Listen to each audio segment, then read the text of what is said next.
Section 2.3 and 2.7 quadratic functions and their zeros, Part 6. Example 6. Let's go ahead and find the complex zeros of this function x squared plus 81. So the first thing we need to do is we need to set it equal to 0. So we have x squared plus 81 equals 0. Now notice that this particular quadratic equation does not factor. That is why we either have to complete the square or do the quadratic formula. You could actually also do the square root method, which maybe I'll show you in a second, but let's go ahead and do the quadratic formula. So in this case, a equals 1. Notice that we don't have a term with an x value, therefore b equals 0 and c equals 81. And then just to remind you, the quadratic formula is negative b plus or minus square root of b squared minus 4ac all over 2a. I'm going to plug in all my values. Actually going to delete a piece of this line. Went a little too far. So we have 0 plus or minus 0 squared minus 4ac all over 2a. If we simplify that, we get plus or minus square root of negative 324 all over 2. And the square root of negative 324 is, by the way, remember square root of negative 1 is I. So we're going to get 18i since 18 times 18 is 324 all over 2. And we're going to simplify that and we get plus or minus 9i. So probably the square root method would have been easier.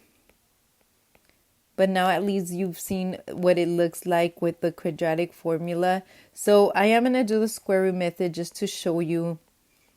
So if I move 81 to the other side and take the square root of both sides, remember that when you take the square root of both sides, you do have to write plus or minus.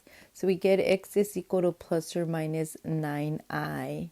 Okay, so now we have same thing as this one, just probably easier. Zeros are 9i and negative 9i. Oh, you know, a good thing to note here is that our discriminant is negative 324. So if you remember from last video, when the discriminant is negative, we have right here. When the discriminant is negative, we have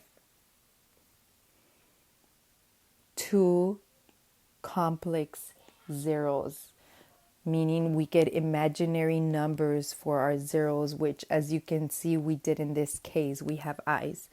Now, we're not done. It does tell us to graph. So we're going to graph y equals x squared plus 81. Now, a good way to graph is to find the x-intercepts, but we don't have real x-intercepts.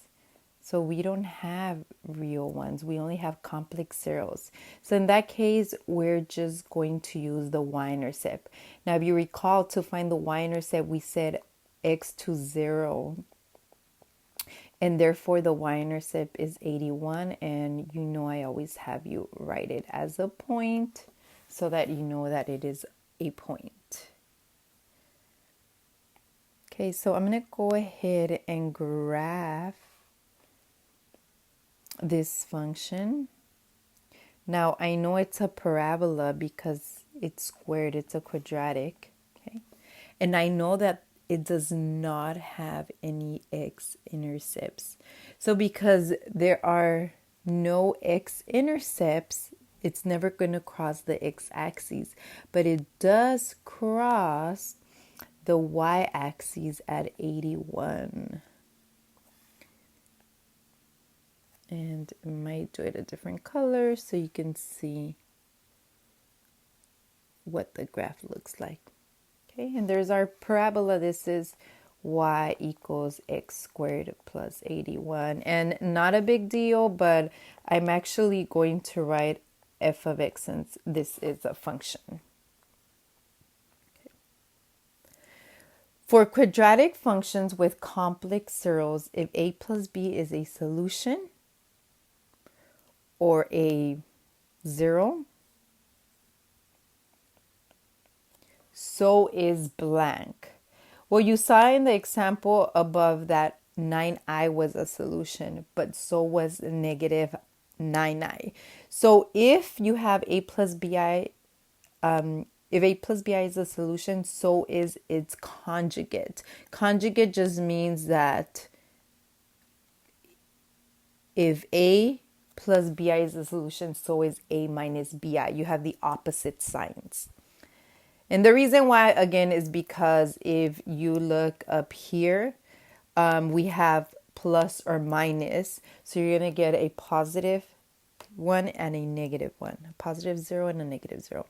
Okay, now you try. Go ahead and pause this video. Actually, I think I'm going to end this video here, and then I'll give you the solutions in the second part, in the next part, in part 7. Go ahead and do these problems. Take your time, do them correctly, and then come back and check them.